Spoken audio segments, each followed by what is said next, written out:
Знаете ли, че повечето хора подписват трудов договор без да са прочели и половината от него и после се чудят защо нещата не се развиват спрямо техните очаквания? Аз бях точно такъв човек, докато не започнах да си задавам правилните въпроси.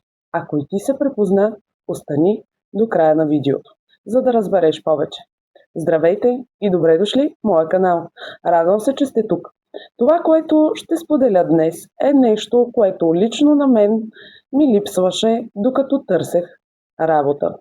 Идеята за канала се роди съвсем естествено от разговори с мои приятели и хора около мен, които задаваха едни и същи въпроси.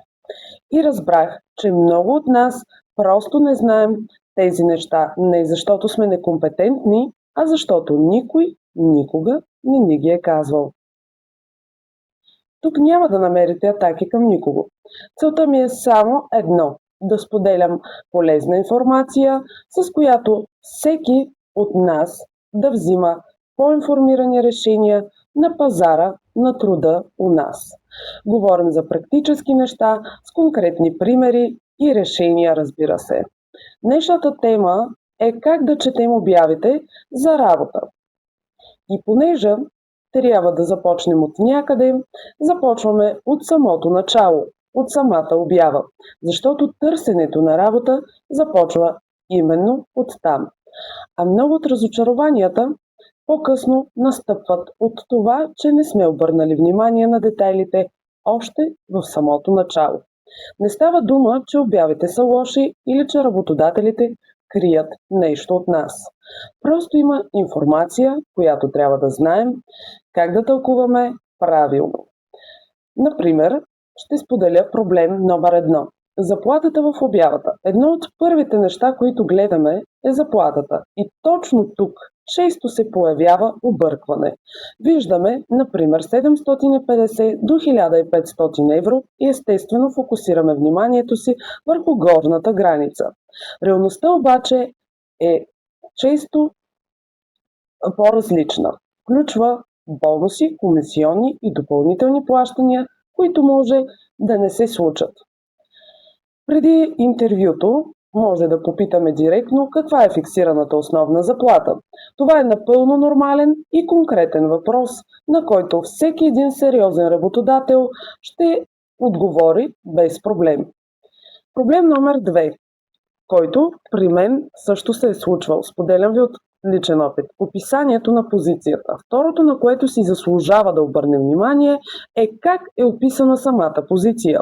Понякога обявите са написани толкова общо, че след постъпването на работа, задълженията се оказват доста различни от очакваното. Фрази от типа и други задачи според нуждите на фирмата звучат невинно на пръв поглед, но на практика могат да означават много различни неща. В този случай, при различни, разбира се, работодатели. И в този случай на интервюто молим за по-конкретно описание на ежедневните задължения, които се изискват от нас, какво правим в типичен работен ден, с кого работим, какво се очаква от нас през първите месеци. Това ни дава много по-ясна представа от написаното в обявата. Проблем номер 3, който аз съм срещала. Пишете в коментари дали и при вас е било така. Изисквания и реални очаквания. Друго нещо, което понякога обърква обявата, изисква много, а позицията всъщност е съвсем стандартна. Или обратното. Изглежда лесна, но работата е доста по-натоварваща. Много хора се отказват да кандидатстват, защото не покриват целите 100% от изискванията на работодателите. Но реалността е, че изискванията често са описани като идеален сценарий, не като задължително условие. И в този случай, ако покривате 70 или 80% от изискванията и позицията ви интересува достатъчно много, можете да кандидатствате. На интервюто ще разберете кое наистина е задължително и кое е просто желателно. Проблем номер 4.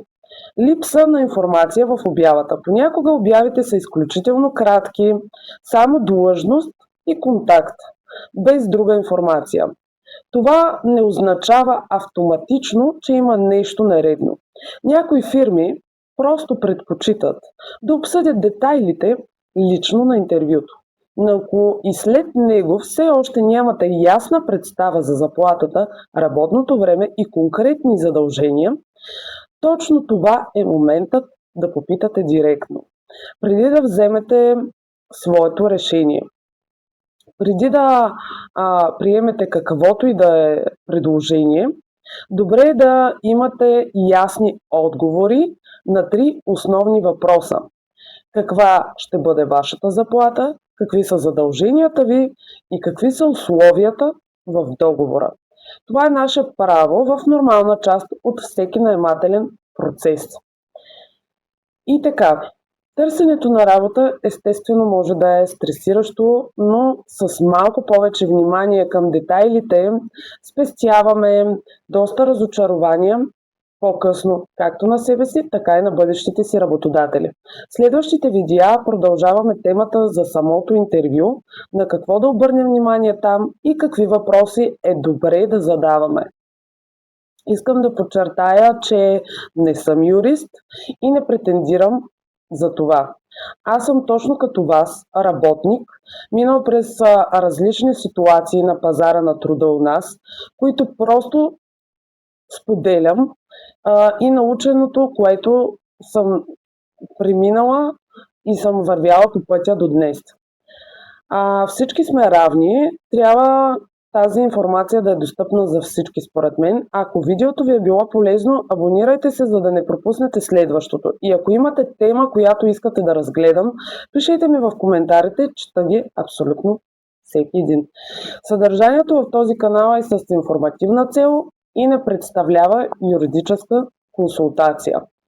При конкретен правен казус винаги се консултирайте с адвокат или компетентна институция или официален държавен орган. Аз съм една от вас и споделям личния си опит. Ще се радвам да се видим и в следващото видео, ако това ви е било полезно. Приятели и спокоен ден!